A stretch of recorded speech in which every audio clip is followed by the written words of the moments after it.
back to the online class of AIS. I am Sharmishta Das, your maths teacher. Today I am going to start with Introduction to Euclid's Geometry. I am going to start the exercise from your R.S. Agarwal book. So let's get started. Introduction to Euclid's Geometry. First, I will discuss regarding axioms and postulates. Self-evident true statements that are used throughout mathematics and not specifically linked to geometry are called axioms. Means axioms are self-evident. They does not require any kind of proof. While those specific to geometry are known as postulates.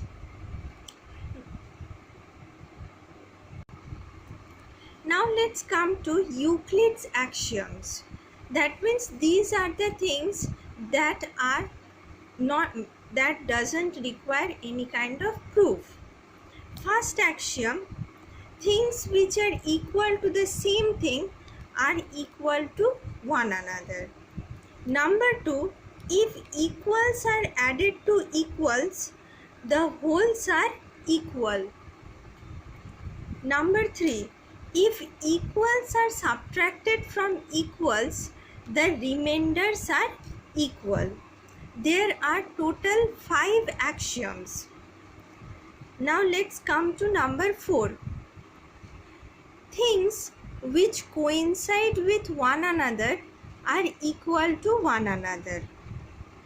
Number 5, the whole is greater than the part.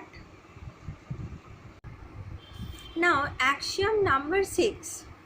Things which are double of the same thing are equal to one another. Things which are halves of the same thing are equal to one another. So these are the 7 axioms of Euclid's. Now let's come to Euclid's 5 postulates. That means the axioms that are directly related to geometry. Postulate 1. A straight line may be drawn from one point to another point. Postulate 2. A terminated line can be produced indefinitely. Postulate number 3. A circle can be drawn with any center and radius. Postulate 4. All right angles are equal to one another.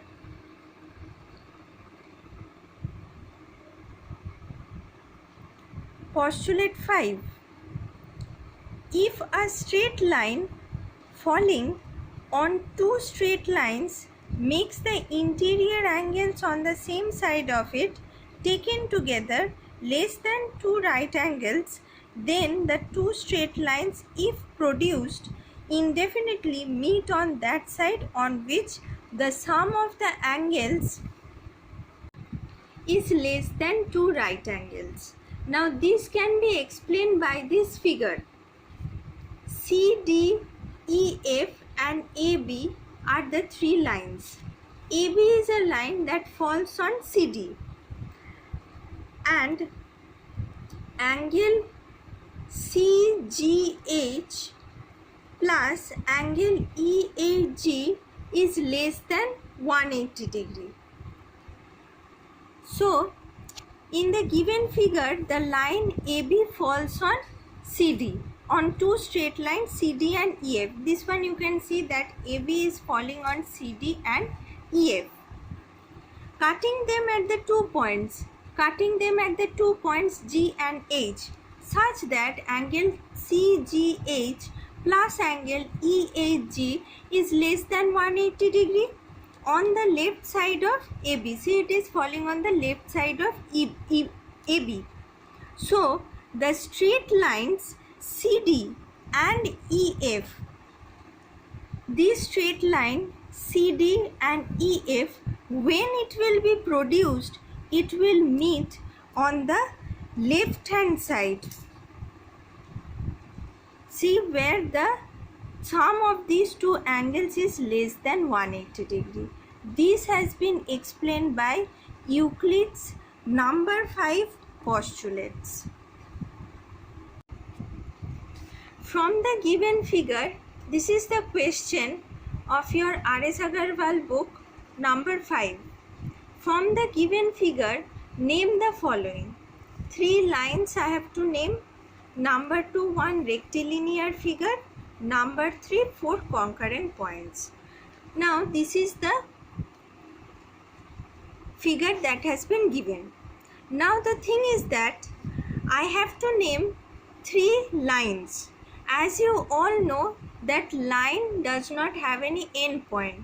Line can be extended indefinitely in both the direction. So you can see this is a line because it has been indicated by these 2 arrows that can be extended indefinitely. So RS is a line. Similarly, PQ is also a line because 2 arrows are there that can be extended indefinitely. Similarly, AB is also a line because AB can also be produced indefinitely. So I have written 3 lines. One is AB, another one PQ, this is PQ and this is RS. See, AB, PQ, RS. Next question, that is one rectilinear figure. You can all see that CEFG is a rectilinear figure. I have to name only one rectilinear figure. So I have written one rectilinear figure CEFG. Now I have to name 4 concurrent points. Concurrent points means the point should lie on the same straight line. I have to name 4 concurrent points. So I need to search for 4 concurrent points. So 4 concurrent points, as you can see, A, E, F, B. These 4 points are lying on the same line AB. So I can write 4 concurrent points A, E, F, B. So I have written 4 concurrent points A, E, F, B. So this is the answer. Now I am going to solve sum number 8. In the given figure, L and M are the midpoints of AB and BC respectively. If AB equals BC, prove that AL equals to MC. Number 2, if BL equals to BM, prove that AB equals to BC. First I am going to prove part 1. See, this is the figure. AB, BC, L and M are the 2 midpoints. So I have written, since L is the midpoint, it has been given.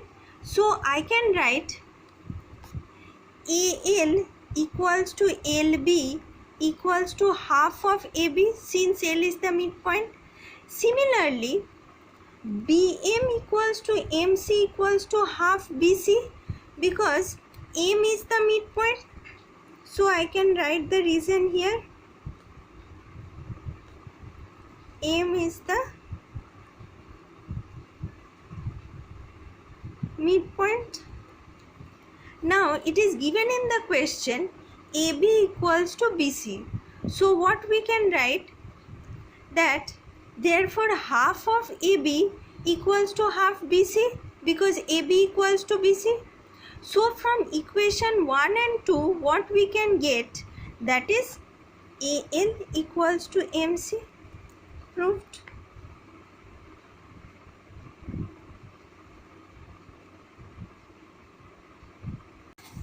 Now part 2. L is the midpoint of AB. We all know. It is given. So again I can write AL equals to LB equals to half AB. So if I will cross multiply 2, what I will get? 2AL equals to 2BL equals to AB. This one I am naming it as equation 3. And we all know that M is the midpoint of BC. Similarly, I can write BM equals to MC equals to half BC. Again I am cross multiplying 2 and I am getting 2BM equals to 2MC equals to BC.